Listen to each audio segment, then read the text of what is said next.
I am here with one of my homeboys, my brother from another, my homeboy that wears many hats. He's an entertainer. He's a weightlifter. He's a bodybuilder.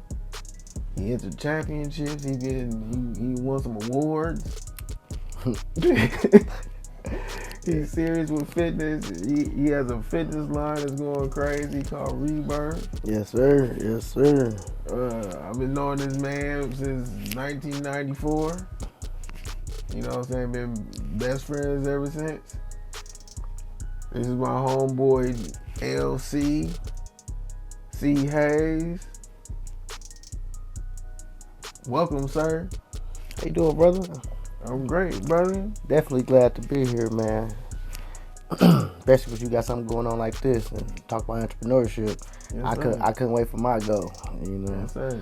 because if anybody knows about being an entrepreneur or the hardships of it, and then also everybody wants the good part of it, that's success, but the hardships of it, let's talk about that, man. That's what I want to talk about, the hardships, and still I keep the boat going.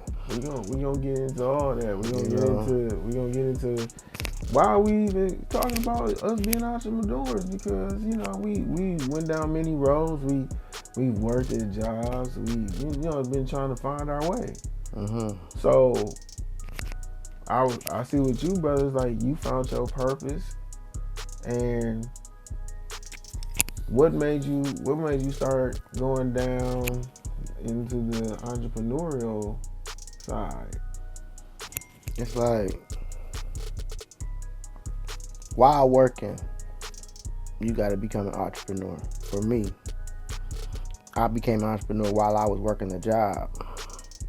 So at a job, not knowing how to just quit that job and just go off into being an entrepreneur. But to anybody who's an entrepreneur, it feel like they say don't quit your day job.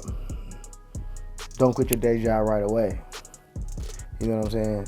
Work while you working. So that's where I'm coming from. I come from working while I was working. So I was working a job. I was writing down ideas of how to be an entrepreneur, knowing I wanted to be that. It's not like I was fed up and walked off. It's like I was preparing to be an entrepreneur while working a job.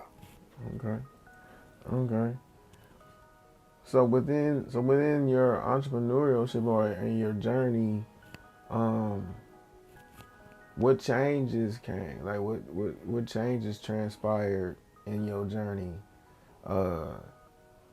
I know with you getting into fitness, I know that you had to master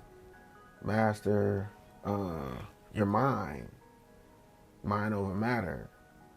So what made you shift into that mindset of mind over matter and just picking, like, changing yourself? Like, were you always in shape, or were you born? I born like that? I definitely wasn't always in shape, which is the best part about me being a fitness coach and letting that be part of what I do as being an entrepreneur. Because like you said, and I know I wear several hats, and with fitness, me being a fitness coach being one of them, like, I have to make sure I represent it. So me not being in shape at one time had me I had to figure out how can I get in shape.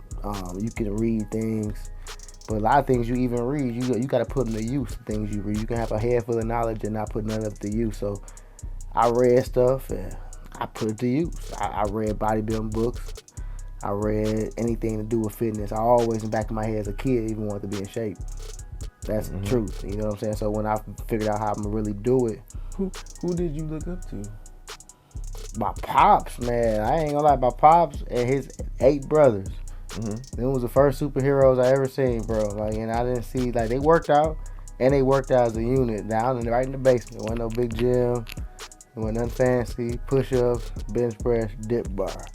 They was real basic. They worked physical jobs, so that was their other workout. Now that I know about fitness, they literally was putting in hours of work at their jobs, working 12, sometimes 12 hours, and then still work out and do manual workouts at home. So that's why he looked like that. Right. He come from 10 siblings, so it's hard for him to be out of shape. I'm a first kid, first grandchild. It's easy for me to get what I want, and not being that tall, it's easy to get out of shape. If anybody know what I'm talking about, so it's like I needed to be out of shape to become what I am today. Like you need to. I made my flaw my career. Well, my personal flaw, because it might not be a flaw to somebody else. I'm not saying nobody should be unhappy with being out of shape. I just happen to be one of the ones that was not happy with how I looked. And with life and fitness has been one thing. If you're unhappy about something, change it. So that's what I did, and I took a day-by-day journey at it. So like what about for those people, what do you say to those people that they're, you know, they want to get started, or they start down that journey, but then, you know, journey of what? Like journey of changing themselves, like, you know, first find out what you, if it's something you want to change about you. Just you know, just like if someone was, you know, just like how you feeling. Like many people probably do feel out there in the world because of what society shows us on TV and in the media, and what they project on social media. Well, it's easy to see what somebody else doing and not know what they were doing before. But yeah, that too. But you also seeing instant gratification for if a certain body type looks a certain kind of way. That's life in general.